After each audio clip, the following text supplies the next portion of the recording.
City of Hudson for Monday, August 17th, and ask that you all rise and join me in the Pledge of Allegiance.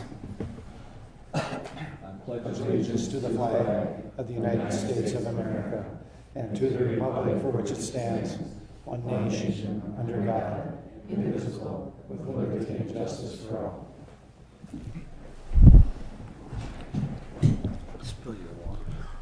Thank you.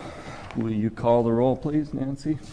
Hudson. Here. District 1, Morset. Here. District 2, Brokaw. Here. District 3, Bernard. Here. District 4, Wyland is excused. District 5, O'Malley. Here. District 6, Burchell. Here.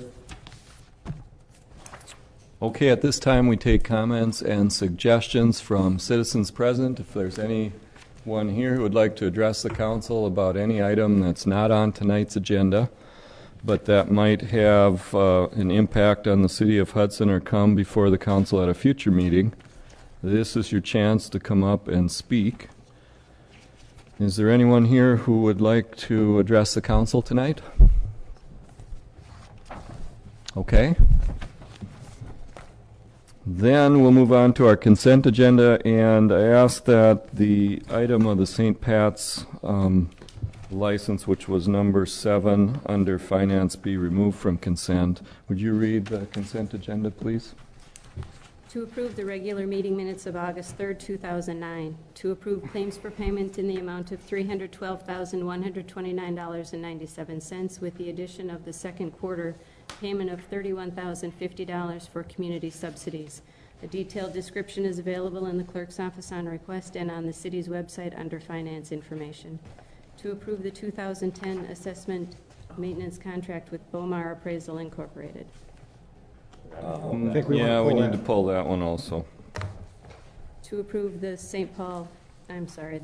Patrick's Fall Fest 5K and 10K runs to be held Saturday, September 19th, 2009.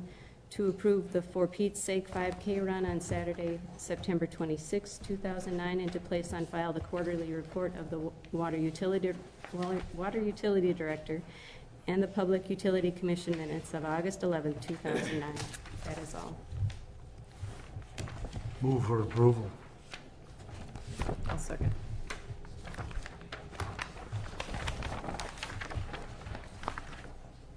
We have a motion and a second to approve the consent agenda. Roll call vote. Morset? Yes. O'Malley? Yes. Burchell? Yes. Bernard? Yes. Brokaw? Yes. And the consent agenda items are approved. Next, we have from the Plan Commission the final plat for Heritage Market, 2 multiple family lots and 6 outlots in the southern part of Heritage Greens planned residential development, the northwest quadrant of State Trunk Highway 35 and Hanley Road, TV&H Properties LLC. Mr. Dennis Darnold, Community Development Director, is here to tell you about this and answer questions.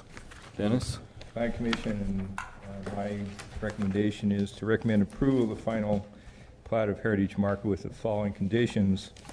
An additional drainage utility easement be provided to accommodate future connection, maintenance, and replacement of existing Tribute Avenue sanitary sewer stub north of Lot 1, 15 feet on each side of the stub. That plat has been revised to include that.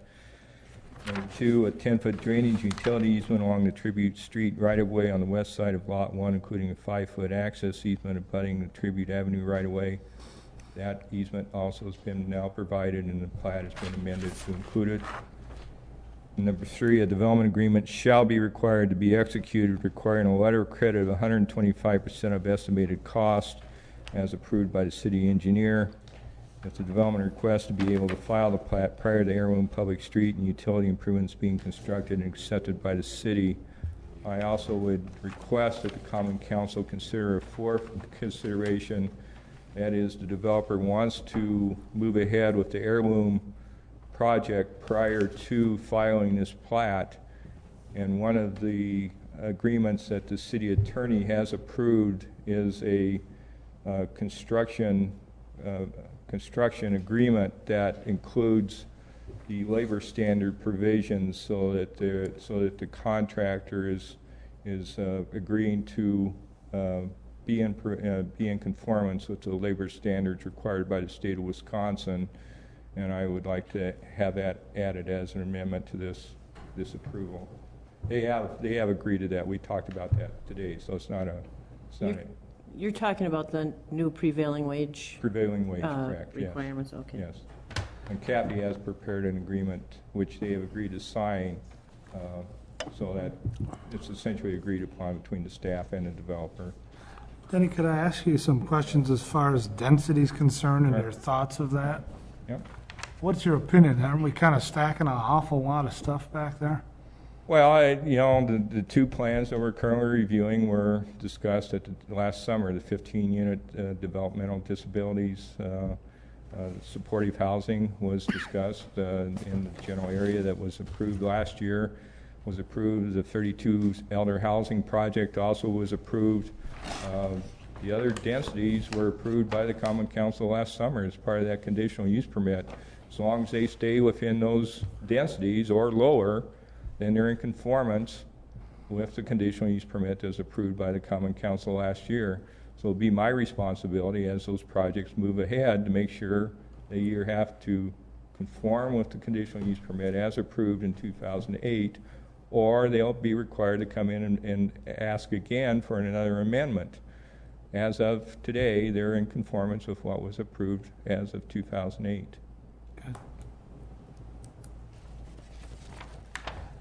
Yes. I guess just from my information, what are the neighbors saying up there? I mean, this has always been a contention up there with whatever's going on. Are the neighbors in the neighborhood or the abutting properties, are they okay with what's moving forward?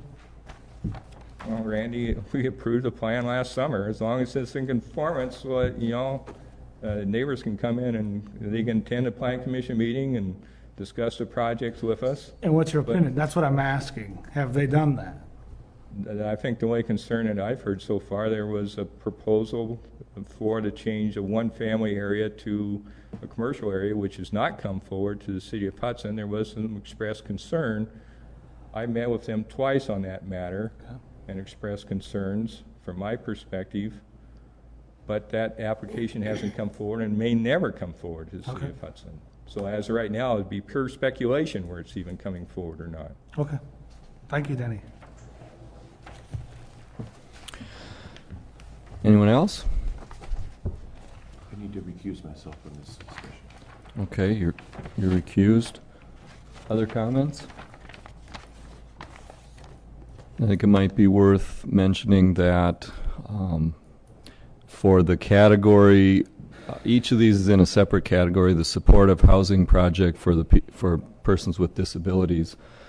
This is the only one of that type in the state of Wisconsin that got funded. I think I'm right on that. There's only two projects funded in these categories. Both are funded within the city of Hudson, and that includes the upper Midwest. So it's even wider than Wisconsin. They're attractive. They've done these. The same developer has done this type of project, and probably with the same general floor plan. In the case of a couple of the units, they've got a track record. It's funded. The HUD involvement is more than just to help get it built. It's actually ongoing assistance over the lifetime of the building. So it's a long-term commitment. And I think we clearly have a need for this type of housing.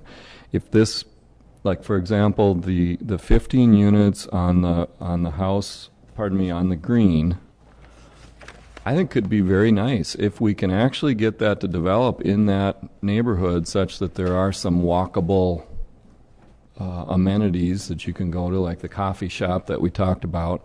Then I think it could be a very, very nice place for people with disabilities to go, because that's a pedestrian-friendly place. There's a lot of traffic calming. And I think they're both attractive, so I would recommend approval of them. I mean, the concern over the density was really, for me, I've expressed in the past that I think the concern over the density of heritage greens in general was an issue to be dealt with at the time that we first approved all of it. At this point, they are fulfilling the plans pretty much the way that it's been talked about all along. Nothing about this one is a surprise. This is pretty much the way it was proposed. Now, the two development lots in this particular subdivision do address the supportive housing, which is for persons with physical disabilities. The second project is an elder housing project, 32 units for persons 60 years and over. It's also income restricted. You are not approving those two projects. That still has to go through Planning Commission, still has to come to the Common Council for approval. What you're approving is the creation of the lots, which those two developments actually will be placed on. Also, 3 of the green areas, again, 2 of them are already been improved, and the third one will be improved next year. So, the general appearance of that south end of Heritage Market is starting to take shape. Any other questions? I think we're ready for a motion. Move to approve with the conditions that Mr. Darnold put before us. Second. So motion to approve, motion and a second to approve the staff recommendation as on the Planning issue Commission sheet. recommendation and also my recommendation of including, the Construction Coming out. agreement Agreement dealing. regarding complying with the prevailing Prevailing wage. wage. statute. Thank you. And the issue there is that under that statute or rules, private developers doing work that will later be turned over to the public, we need to be careful that they follow those rules, or else at the time of turnover, we could be liable for correcting the deficiency. Yeah, Is that generally, about the gist of it? Yeah, generally. Generally, in this area, we're not as concerned about that because a lot of the contractors pay union wage Yep. level, and that's generally, now you could ask for a different provision, but generally, that shouldn't become an issue. But signing this agreement basically puts them on notice that they have to provide by that, so. Yeah, it just hadn't been it had never been an issue with respect to private development. So we've got a motion and a second. Further discussion? All in favor, say aye. Aye. Opposed? And note again that Mr. O'Malley recused himself and did not vote, and the motion carries then, and we'll move forward. The next item would be applications for operators licenses. You've got an issue sheet on that, and there are several applications for the regular operator's license that would run from tomorrow, August 18th, 09 through June 30th of 2011. Alexis Beinlich, Tracy Jo Hinman, Elizabeth Larson, Amanda Luer, Allison Johnson, Sarah Stout, and then the issuance of temporary operators licenses to be used September 17th through September 20th during the St. Patrick's Fall Fest for Molly Lannon, Jo Marie Johnson, Patricia J. Willen.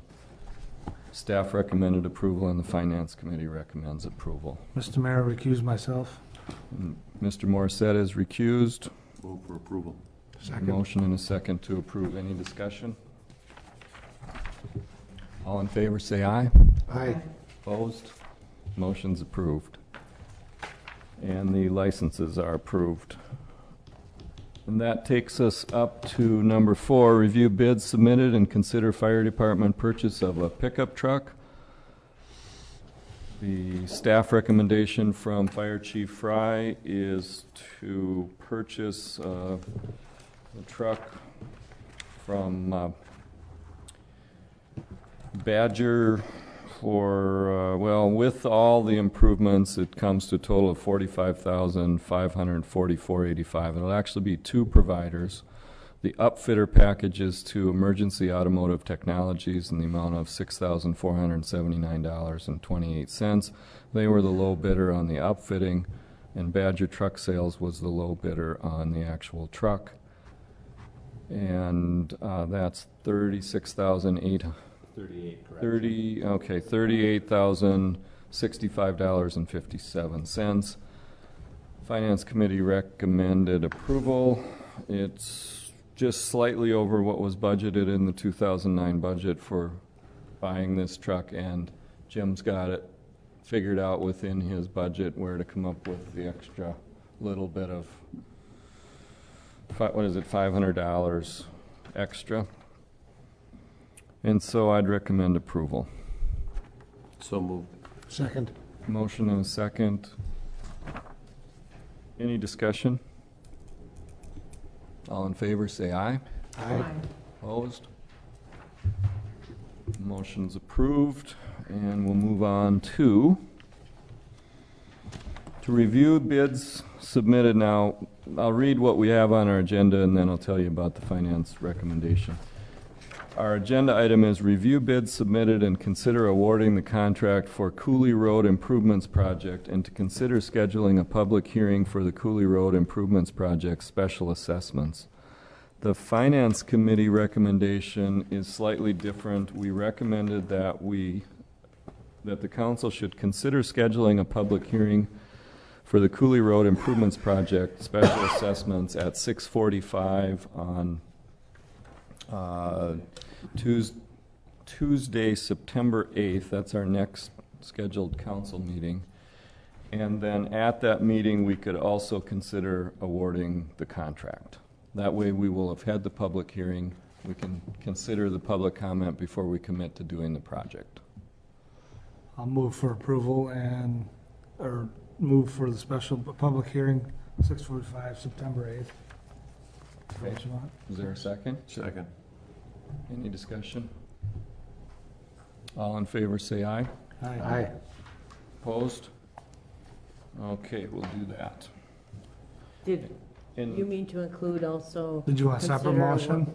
You might as well, since you didn't if say it you in your want, since first it was motion. on tonight's agenda, but I'll, Move to approve the bid. No, just consider awarding the bid. Consider awarding on the same date. all right. Second. If you need another second. I'm not sure we do, but we do now, so we've got it. Anyone discussion on that part of it? All in favor on that, say aye. Aye. Opposed? Okay. And we're told that there's plenty of time for us to still accept the bids, get it done this fall. And we can fit that within our capital projects budget for this year, so that'll be nice. If we choose to go forward with it.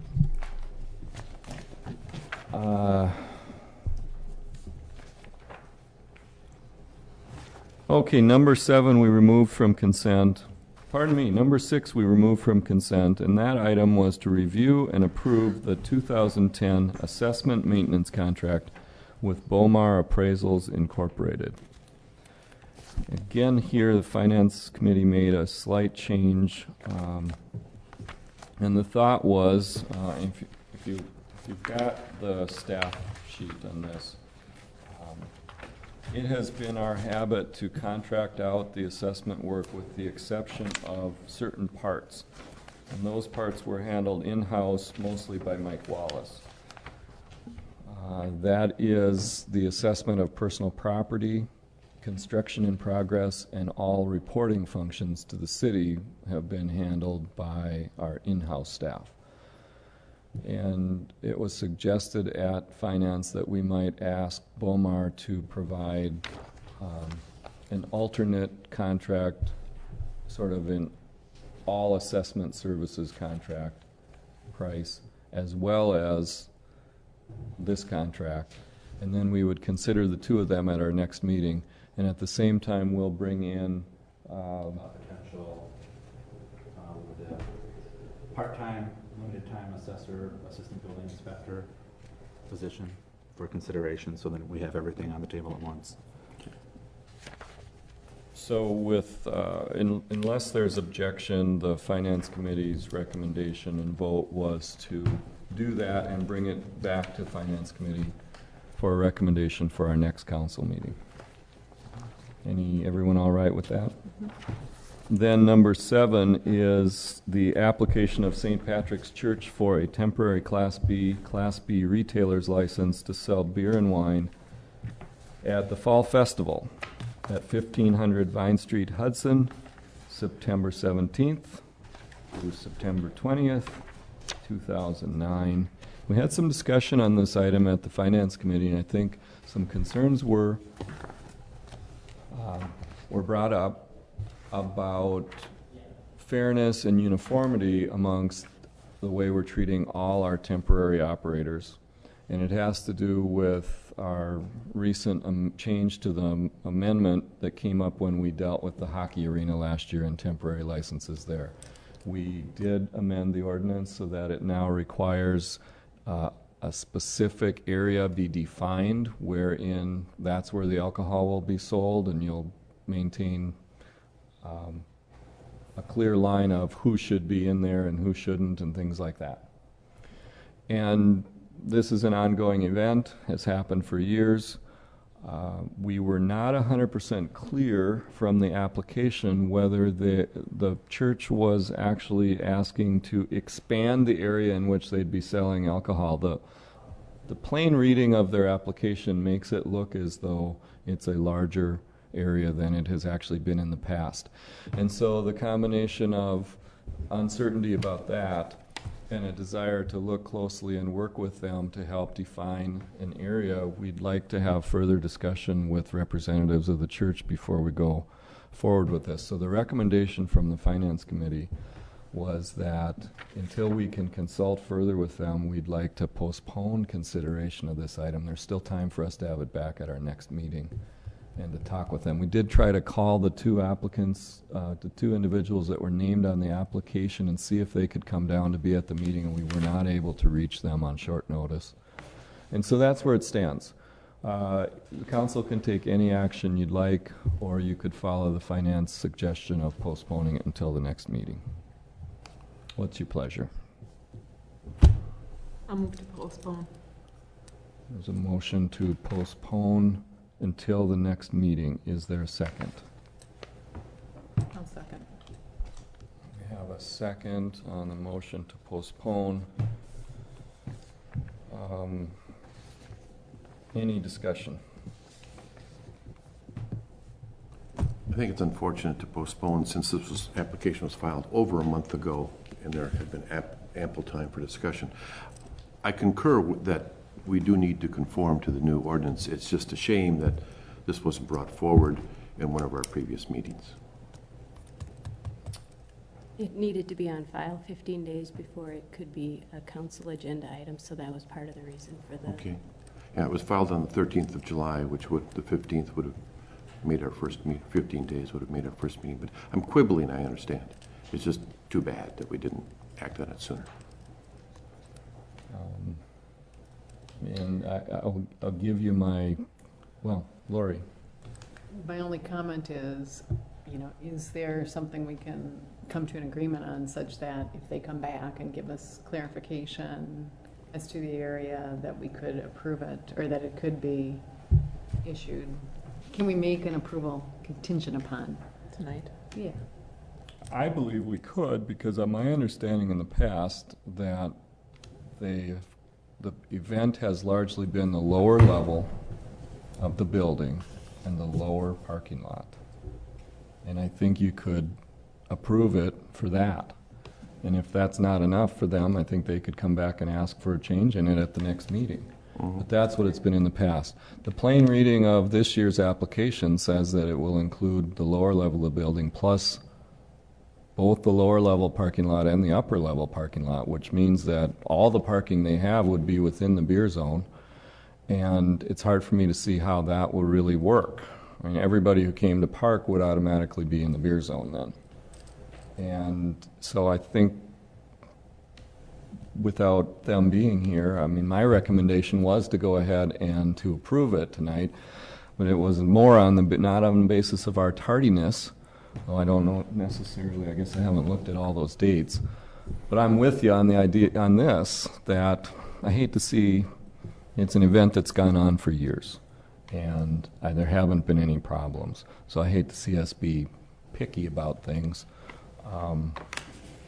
If we can approve it in the way that it's been done before, and since they didn't draw the bright line of where it will be, maybe we could draw it. Maybe you'd like to ask the maker of the motion and the second, since there's a motion to postpone, if they'd be willing to work with you on that. You read my mind. Yes, Could you do that, Scott? Sure.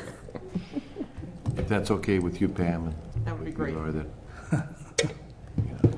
you can either proscribe the area tonight if you wish, or have them come back with a drawing or a plan that we can approve at our September 8th meeting. I would just like us to keep in mind, though, we not only had the Hockey Association define an area, it had to be somehow segregated from, and access was limited to that area. So they couldn't just say, we're going to be in the northwest corner of the arena.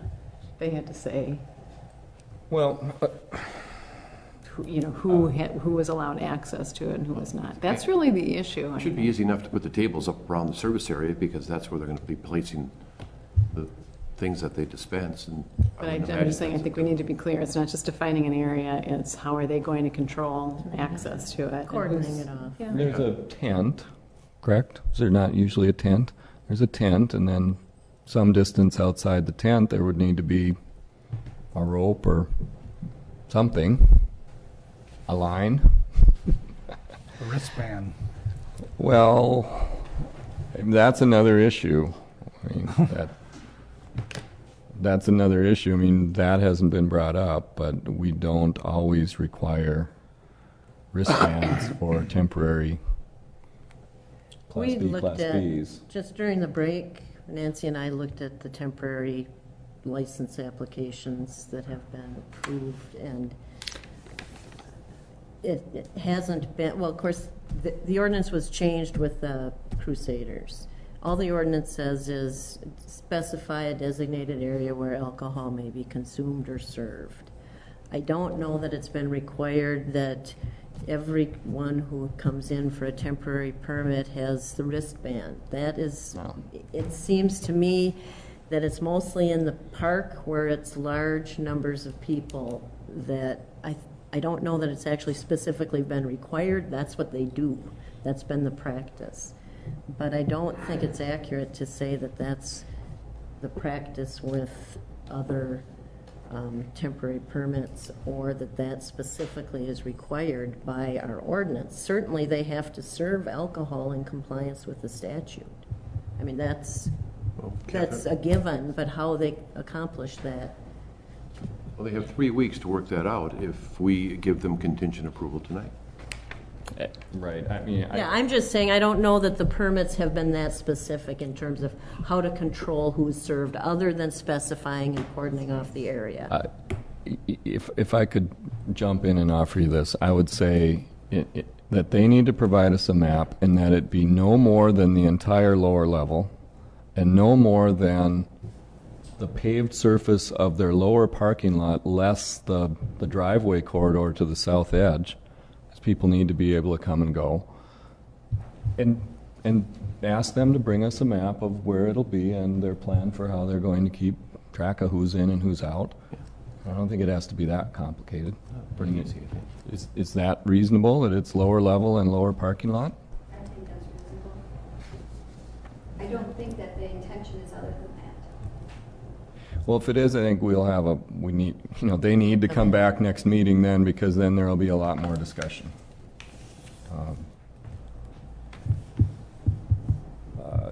Do you think that's a reasonable way to do it? Yeah, that's less than what's shown on the application, and if they want something different, then they would need to come in. So where are we at here? You had the motion, you had a motion to Say postpone. rescind the motion You want and to then take make the a new motion back and we start all over again? Let's start over. You want to let Scott have a crack at it? No, Pam. Pam, you Paul's want to doing a great go job. for it? We'll move to approve contingent upon, The service applicant- area being the lower level parking lot and the church lower level, okay. and submitting a map and a plan for control. Does that reflect what the council wants? Okay, so there's a motion. You want to be the seconder again, Randy? Sure. Well, I didn't second. Oh, you didn't? Lori did, okay, well, this time Randy did. Sure. Aye. Second. All right, any discussion? That seem reasonable, Scott? Sure. All right. All in favor, say aye. Aye. And opposed, say no. And abstentions indicate any way you want to. So who voted yes, raise your hands. That's 4. Who voted no, raise your hands. That's 0. Okay. Abstentions go to the majority, I think, right? Get into that. Don't make this Okay. meeting any longer than it has to be. It's hard to get it out to 45 minutes here. Okay. Let's move. We've got Public Safety Committee next. Lori, you want to introduce Sure. those items? We had a request from Dick and Donna Olsted. They live at 828 First Street. They have issues with trailers that are parked on Orange Street, blocking the side entrance that they need to use for medical reasons. Chief Jensen noted that there are several side streets between First and Second that have restrictions on trailer parking. The recommendation from the committee is that we approve this, no parking, no trailer parking on Orange Street from between First and Second Street. So moved. There's a motion to approve the committee recommendation to make no parking for trailers on Orange Street between First and Second. Is there a second? I'll second. Second.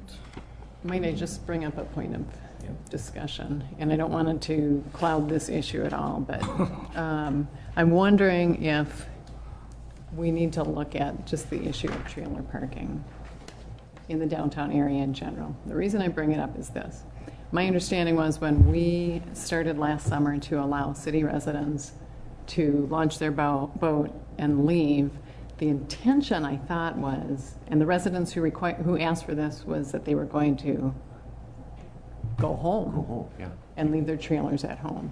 And for that reason, we limited that to city residents. If we are now going to let city residents park their trailers anywhere downtown, why would we not open that up? And I'm not saying we should, but I'm saying it seems somewhat incongruent. I thought they were going to launch their boats, bring the trailers home. We wouldn't have trailer parking downtown. So I'm just wondering if we need to, separate from this issue, look at that larger issue. And like I said, I don't want that to mix in with this or tie it up, but it's just, So what happens if, Well, Tom looks like can I he is. speak on this? yes. The vehicles and the trailers that I've noticed on the side streets off of First Street have been Minnesota plates. So, okay. The parking, the boat launch is not manned 24 hours. So it's, could be that people are launching when our attendants aren't there and launch and then park up there. I have heard of a suggestion that they actually launch in North Hudson and they park in Hudson. I've heard that one also, that there's possibilities that they launch their boat in Browns Beach or over in the North Hudson boat launch. And they drive to Hudson and it's easier to park over here because parking's really restricted over on Galahad, Road. So, but the vehicles that I have noticed that are parked off of First Street have had, the majority of the time has been Minnesota plates.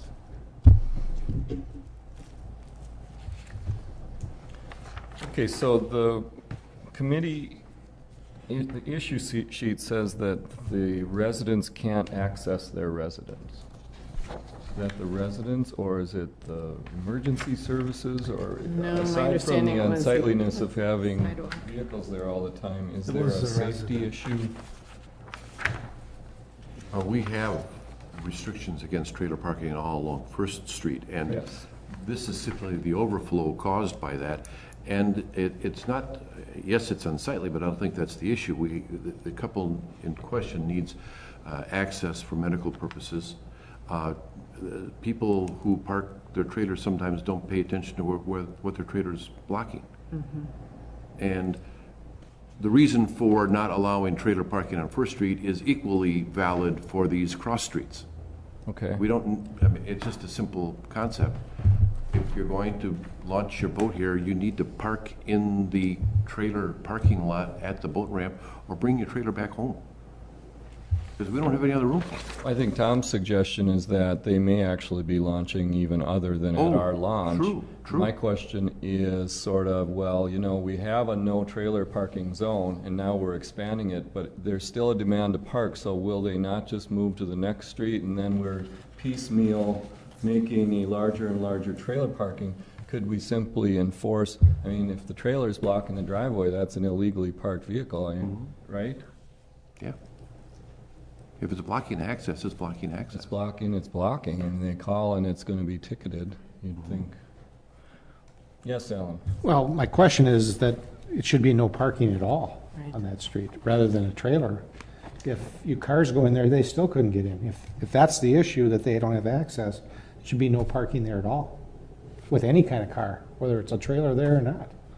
I think we were trying to keep it uniform with all the existing streets.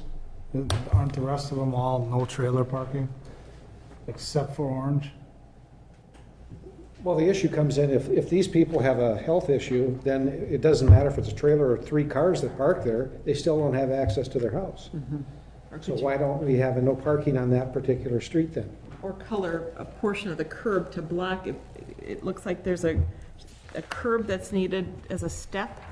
So if we could paint that portion yellow and just block off an area of the Yeah, street that's a there, possibility. instead of Is the limiting real issue parking they on- don't want trailers parking there, or is it? they I'm need- taking this on face value. Okay.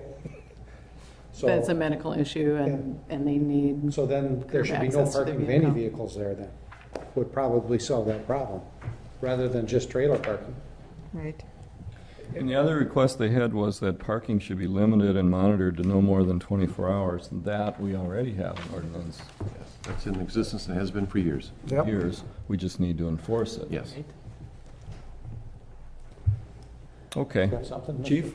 Yeah, the issue with that location, because I've been there on the EMS call, is they access their house off of Orange Street because the front has too many stairs and stuff. Oh. So they have a sidewalk that comes out to Orange Street.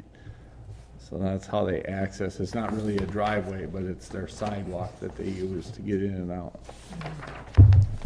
Chief, would you think that this matter would be best served by, as Pam says, putting yellow curbing there, that there's no parking of any, no obstruction of any kind? That could work Or too. maybe 20 Up feet to or the so? alley or whatever, yeah.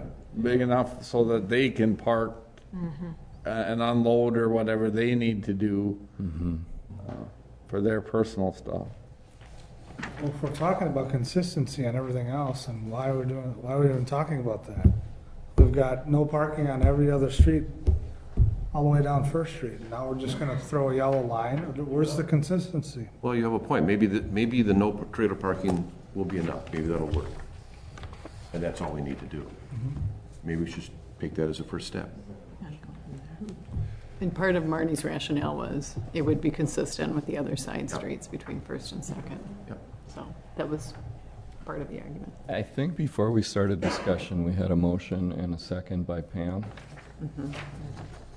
Are we ready to vote on the original motion, which was to approve this committee recommendation? Which Are we is back to which that? is to put the no trailer parking No signs trailer there. parking? It Yeah. sounded like you are. Yeah. Pam made the, Do you want me to Motion. renew my motion, or? no, I'm just trying to get at, because I know you all want to get moving. It sounded like we were getting to consensus. But that wouldn't preclude us from also painting the curb. It wouldn't. Okay, If that's needed, I mean, this is our first Right. step at this. we're ready. All in favor, say aye. Aye. Opposed? Motion's approved. And then next, public safety at number 2, to consider revising the sex offender language in municipal code, chapter 187, 19D3, regarding minor offenders. And this was ordinance number 10-9, and we had it here before, and I believe it's up for second reading and approval now. Lori? I don't know that there was a first reading on it. We didn't do a first I think it was sent reading. back to committee. Sent it to committee, okay, my mistake. And what, tell us about it. We had received a letter from Department of Corrections looking for clarification in the ordinance as far as how we define minor for the sexual offender. And Catherine sent language to the committee, which we concurred with, that the minor would be defined as under the age of 18, who's living with his or her parents or guardian, or a person who's not more than 20 years of age and is living with his or her parents or guardian and is currently enrolled in high school. So that makes provision for individuals who are up to the age of 20 and still attending high school, but does not include individuals who are attending school beyond high school and still living in their parents' home. I'll move to suspend the rules. Okay, we've got a motion and a second to suspend the rules towards adoption of 10-09, ordinance 1009. Any discussion on the motion? Roll call vote. O'Malley? Yes. Morset? Yes. Bernard? Yes. Burchell? Yes. Brokaw? Yes. Motion passes, the rules are suspended. Ready for a motion to adopt. Move to adopt, as written by Catherine, the change to the sex offender ordinance. A second. Motion and a second to adopt ordinance 1009. Any discussion? All in favor say aye. Aye. Aye. Say no. And motion passes and the ordinance is adopted. And that takes us up to, let's see, we did a couple of consents. Update on projects. Got a lot of projects cooking. Yes, we do. Good evening, council. Well, Carmichael Road, with the exception of some minor punch list items, that's completed. I'm sure you're well aware that 11th Street is fully underway. They spent the day working on the intersection of Summer Street and 11th, and later this week, or even as early as tomorrow, they'll be working on the mainline water main from Cooley to Summer, or Summer to Cooley. I'm not quite sure which way they're going to proceed yet. The 2009 street improvement project, they are flex patching right now. That'll be followed by additional crack sealing and seal coating of those various areas. We did slurry seal 2 of the 3 phases up in the Stone Pine area. And that 3rd phase will be done tentatively Wednesday this week, weather dependent. Also I wanted to mention that there's a meeting at the Lakefront Park on Thursday with JJ of the Park Board, my inspector, and St. Croix Tree. There's a couple of trees that look like they need to be replaced, still under warranty. So we're going to get that resolved before the warranty runs out.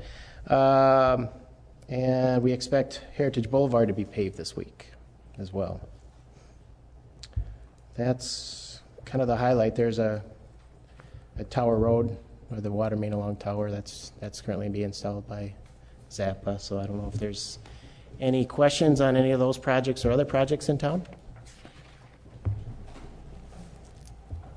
Questions for Chuck? Okay, thanks a lot. Thank you. Thanks,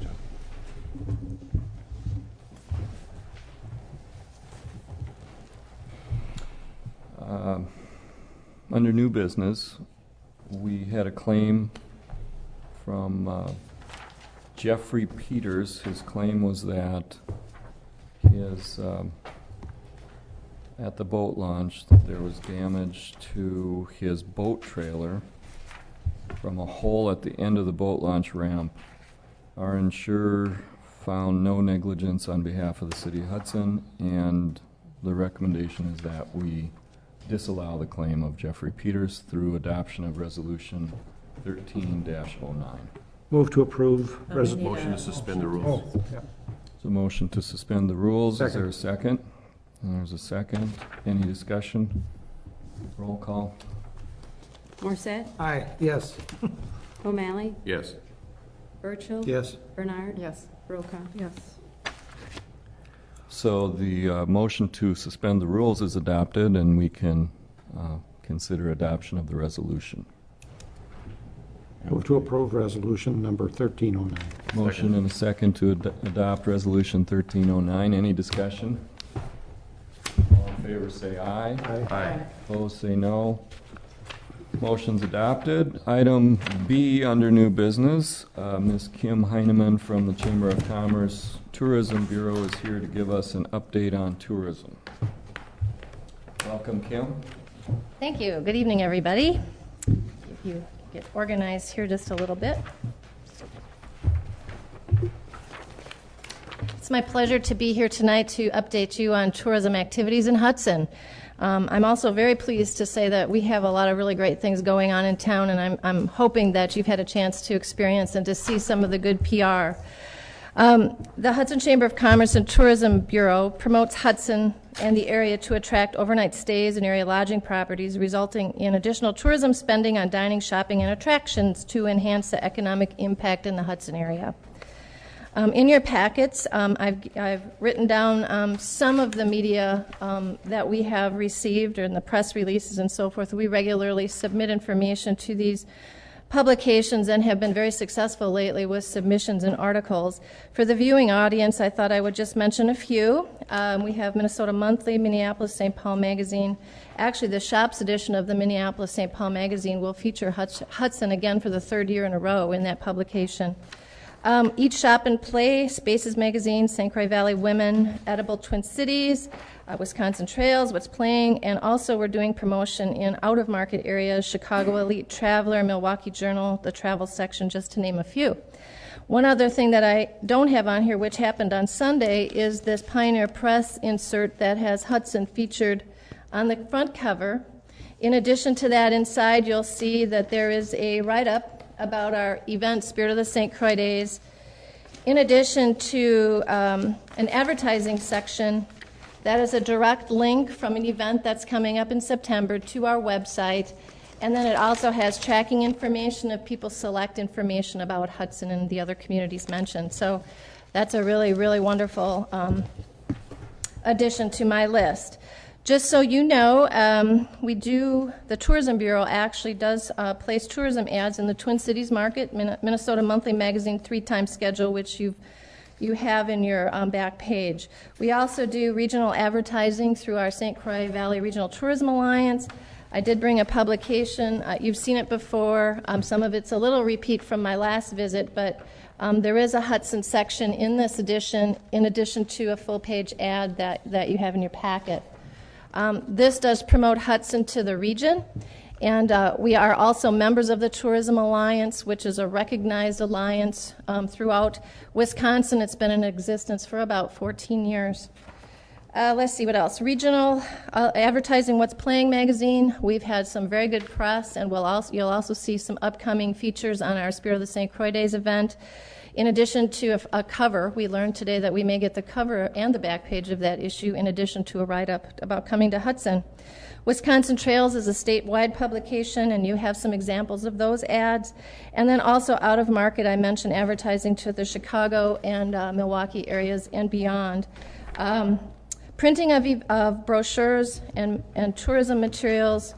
The Passport to Hudson, which I know you have, we're in the process of reprinting this as we speak. This is a publication that we go through about 15,000 of them in a year, very popular. So that's a good one. There are also several other publications that we print, walking tours, schedule of events, calendar of activities, and so forth. We also mail out many different tourism packets in addition to referring folks to our website. With reference to our website, of course, that's available 24 hours a day, 7 days a week. Our last report showed that our website received 800,000 hits in July. It's a wonderful reference tool, and we should also be very proud of that. One of the things that we're doing different this year, which is new with the room tax spending, is our group tour, our group travel marketing through Circle Wisconsin. You've heard me talk about this before, but I brought a couple of examples. Circle Wisconsin has a booklet where they promote the state, and it's divided by region. And of course, Hudson has a page within Region 1. We also participate as a subset with our Region 1 neighbors to continue to promote our region, which includes Hudson. And then Hudson, we do have a booklet that we put together, gives sample itineraries and so forth for the larger tours, which is a way to specifically put heads in beds. It's a new market with us. We have met with the lodging properties to try to get support and assistance with that particular group tour market. We also attend the Governors of Wisconsin Tourism Conference. This year it was in La Crosse. And I've also been a member of the Governor's Marketing Committee, and I've been going to Madison 6 times a year for the last 3 years. I mentioned the Regional Tourism Alliance. One thing that's kind of neat about that is we last year we had a booth at the Minnesota State Fair promoting our area, especially Hudson. This year we're at the Wisconsin State Fair. So it'll be interesting to see if we can get those folks to come up here and spend some money. We will have captured their email addresses, so for further promotion of that particular market. We have lots of plans for further enhancements, but one thing I wanted to say before I'm finished is that we also have a lot of other tourism projects that we have in process where we do not use room tax dollars. And I did mention them in your packet, but I thought it was worth mentioning again out loud. To enhance our Tourism Bureau marketing, the Hudson Chamber of Commerce and Tourism Bureau has agreed to a partnership with the State Department of Tourism in promotion of Wisconsin tourism. So what that means is when they close the Welcome Center here in Hudson and all the other ones in the state, they approached us at the Tourism Bureau to see whether we would be willing to be their partner. And more or less that means take over the responsibilities of promoting tourism in this area. There are some financial assistance availabilities for us to purchase additional racks for literature and some things which we purchase and then submit for funding. So you're starting to see some changes within our lobby area, which further enhances tourism in the state. I want to tell you, though, our first goal is to keep the traveler in Hudson. That's our #1 goal. So we try to encourage them to stay overnight here, obviously, spend some money at our lovely establishments before they move on. Our second goal is to keep them within the region, which is our Tourism Alliance connection. And then, of course, if they want information about the state, we have that information available. So we've met our partnership agreements with the state, and it seems to be going pretty well. Also of note, we've been featured on TV several times. I mentioned the Fox in My Town program that we did last fall. We also have had many familiarization tours where we host travel writers, Department of Tourism, and the Twin Cities media, for example. And then lastly, just not to forget that we also host tourism activities and not that we don't use room tax for, which is the Spirit of the St. Croix Days, which is coming up September 26th and 27th in the park. And I am also happy to say out loud that we are partnering with the Phipps Center for the Arts, and we're bringing back a juried art fair. Today we did our second jurying panel, and we hope to have 70 artists. We're getting very close to that. So that will be down in the park, which will be an enhancement to the rest of the festivities, which includes the Taste of Hudson. We have entertainment and music. We have the Minnesota Jazz Orchestra will be back, and so forth. So we have some really great things happening there. Obviously, we have the joint effort marketing grant that we applied for the second year, which also talks to our partnership with the state and the area. What that allows us to do is promote Hudson outside of our normal marketing advertising areas. And so we're hoping ultimately that brings heads to beds. And so that's been our goal with this particular event. And we actually have to report back about this to the state in order to get the grant.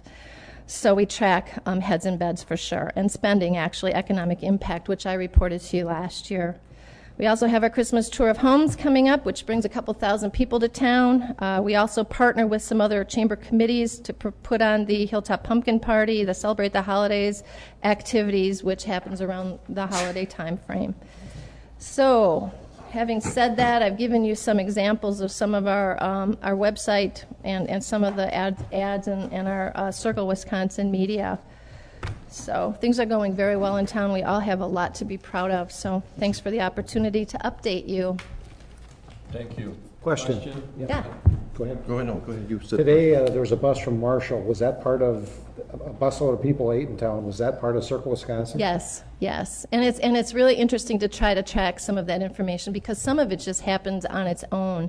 When you have an organization like the Afton House or the Grand Duchess where they're bringing group tours in, the other neat part about this partnership in the region is that they encourage people to come and spend money in town when the bus is here. Sometimes there's girlfriend surprise getaway bus tours that come into town and the like. So we're really working hard to try to capture that information. So did they notify you that they'd be in town?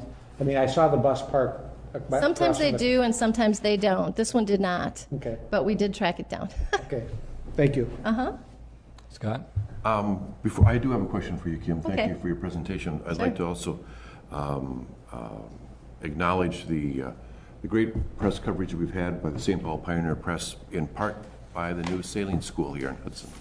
Right. Very successful, and to the point where they had to add on a week because they had over-enrollment. And so I'd like to advise parents or anyone who wishes to enroll their children between the ages of 7 and 17 for next season, not too soon to think about it, go to stcroixsailingschool.org. Spell out the whole word of saint instead of S-T, S-A-I-N-T, stcroixsailingschool.org for registration for next year. Kim, I do have a question about the P&L that you submitted to us, because Yes. there's one thing I just don't know about. Okay. I understand it pretty well. Okay. Except it does say here, allocation expenses. Yes. It's $39,000, which is substantial. Who was allocated a charge of $39,000 to our tourism bureau? I'm glad you asked, because I'm prepared to answer that question for good. you, because I thought you might ask me that. What would make you think that? I don't know. Let me just make sure I get the form here. Basically, what we do is, to run a business, as you know, it costs money. So what we do with the Tourism Bureau is we allocate funding for our overhead expenses, which is a portion of our rent, our insurance, our audit, our heat, our salaries that go to tourism. Now, for the Tourism Bureau, the amount that we allocate to that half of our business is 21.25% of our actual overhead expenses. So it's a good bargain, in my opinion. So of your budget, of your expenses, 21% is from tourism, for tourism. Correct. And that amounted to $39,000. Correct. Okay, thank you for explaining that. While we're talking about budgeting, and you had made mention of your presentation last fall Right. For additional room tax funds, there was much discussion at that time about return on investment. Right. Measured in some part, as you have alluded to tonight, to heads and beds. Right. We're going to be starting our budgeting process, as you know, next month. Mm-hmm. Would you be able to present us an analysis sometime in September? Actually, that's a really good suggestion and question, and yes. And I may have to ask for a little bit longer than that, because our event is at the end of the month, and that's where we actually have all the statistics and all the information from the state for the grant, where we can provide you with all those details for sure, because we have to do that to apply for and get the monies for that. So yes, and we've also really tried hard to connect better with the lodging properties. We had a very successful meeting with most of them, talking about how we can better work together with the Welcome Center closing, how we can provide information to them so that they can disseminate it up on the hill. And also we're working on some signage issues to direct those travelers from the hotels down to the Tourism Bureau office. So yes, I would be happy to do that. Thank you. Any other questions for Kim? Thank you very much for all you do to promote town. We're very fortunate, that's for sure. Well, I think you're doing a fine job, and we are always happy to have you here give us an update. I think we should plan to do this every, say, quarter. Sure. Happy to do And that. this time we looked at the Finance Committee, or we had on the tables, I didn't really emphasize, but you got a room tax allocation thing tonight on the table. The piece that's missing was the most recent receipts, which we didn't have. We've had an illness in our financial department, and so we may be, but next time we'll bring that and have it for the council. Okay, anything else for Kim? Thank you, Kim, for coming. Appreciate it. I hope to have an appointment to the Hudson Housing Authority for you for the next meeting. I'm going to postpone that. What room tax sheet? Did we get one? I didn't get one. Oh, there's one there for Scott. I don't think Pam got one. Probably was just fine. It's, I just gave them the finance, they were Oh. the bill of showing. Look.